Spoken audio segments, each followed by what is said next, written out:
Assalamualaikum warahmatullahi wabarakatuh. Perkenalkan, nama saya Ahmad Syahmira Sandria dari kelas 12 IPA 2. Kali ini saya akan membahas tentang Kabinet Natsir.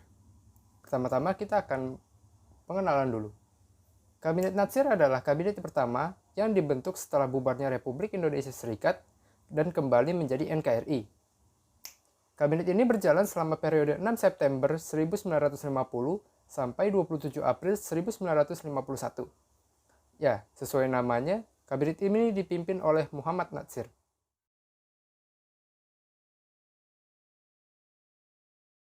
Sekarang kita masuk ke latar belakang. Setelah masa proklamasi kemerdekaan Indonesia, Natsir lebih dulu menjadi anggota KNIP sebelum akhirnya terpilih menjadi Perdana Menteri. Pada tanggal 3 April 1950, Natsir mengajukan mosi integral Natsir yang bertujuan untuk memulihkan keutuhan bangsa Indonesia dalam NKRI yang sebelumnya berbentuk serikat.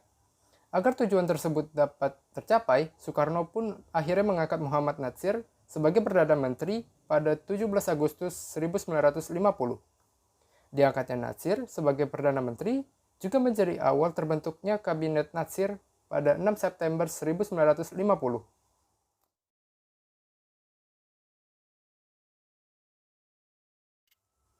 Sekarang kita masuk ke susunan kabinet. Yang pertama ada Menteri Dalam Negeri yang dipimpin oleh Asaat, lalu yang kedua ada Menteri Luar Negeri yang dipimpin oleh Muhammad Rum, lalu yang ketiga ada Menteri Keamanan Rakyat yang dipimpin oleh Abdul Halim, namun berhenti pada 8 Desember 1950 dan digantikan oleh Sri Sultan Hamengkubuwono IX. Lalu yang keempat ada Menteri Kehakiman yaitu dipimpin oleh Wongso Negoro, yang kelima Menteri Penerangan dipimpin oleh M.A. Pelaupesi, yang keenam Menteri Keuangan dipimpin oleh Syafruddin Prawiranegara, lalu yang ketujuh Menteri Perdagangan dan Industri dipimpin oleh Sumitro Joyo Hadikusumo, lalu yang kedelapan Menteri Pertanian Tandiono Manu, lalu yang kesembilan Menteri Pekerjaan Umum dan Rekonstruksi dipimpin oleh Herman Johannes, lalu yang kesepuluh Menteri Sosial dipimpin oleh F.S. Haryadi, lalu yang ke-11 Menteri Perhubungan dipimpin oleh Juanda Kartawijaya, lalu yang ke-12 Menteri Kesehatan dipimpin oleh Johannes Leimena. Lalu ada yang ke-13 Menteri Agama dipimpin oleh Wahid Hashim, yang ke-14 Menteri Tenaga Kerja dipimpin oleh Panji Suroso, lalu yang ke-15 Menteri Pendidikan dan Kebudayaan dipimpin oleh Bahdar Johan, lalu yang ke-16 Menteri Negara dipimpin oleh Harsono Cokroaminoto.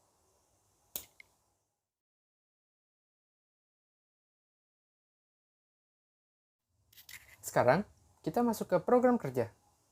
Yang pertama ada mempersiapkan dan menyelenggarakan pemilihan umum untuk Dewan Konstituante dalam waktu yang singkat. Lalu yang kedua, mencapai konsolidasi dan menyempurnakan susunan pemerintahan serta membentuk peralatan negara yang bulat berdasarkan pasal 146 dalam UUD sementara 1950. Lalu yang ketiga, menggiatkan berbagai usaha untuk mencapai keamanan dan ketentraman.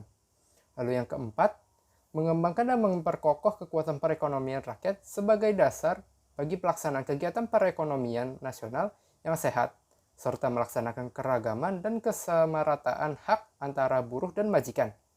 Lalu yang kelima, membantu pembangunan perumahan rakyat, serta memperluas berbagai usaha untuk meningkatkan kualitas dalam bidang kesehatan dan kecerdasan.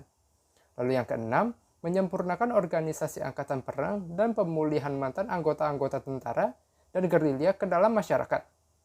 Lalu yang ketujuh, memperjuangkan dan mengusahakan penyelesaian masalah perebutan wilayah Irian Barat dalam waktu yang singkat.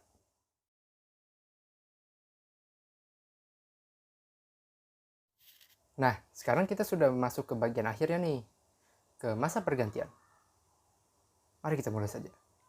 Pada masa Kabinet Natsir ini berjalan, banyak terjadi pemberontakan di Indonesia, seperti gerakan DITI, gerakan Andi Aziz, gerakan APRA, dan juga gerakan RMS. Permasalahan terkait Irian Barat juga masih terus berlangsung dan belum ditemukan solusinya. Karena banyak masalah pemberontakan yang muncul, pada 22 Januari 1951, Parlemen Indonesia menyampaikan mosi tidak percaya. Lalu, pada 21 Maret 1951, didapatkan hasil bahwa mosi tidak percaya mendapatkan kemenangannya. Peristiwa tersebut pun kemudian diikuti dengan mundurnya Natsir dari jabatannya. Nasir mengembalikan mandatnya kepada presiden yang menjadi tanda berakhirnya kabinet Nasir. Setelah kabinet Nasir tidak lagi bertugas, kabinet selanjutnya yang terbentuk adalah kabinet Sukiman Suwiryo.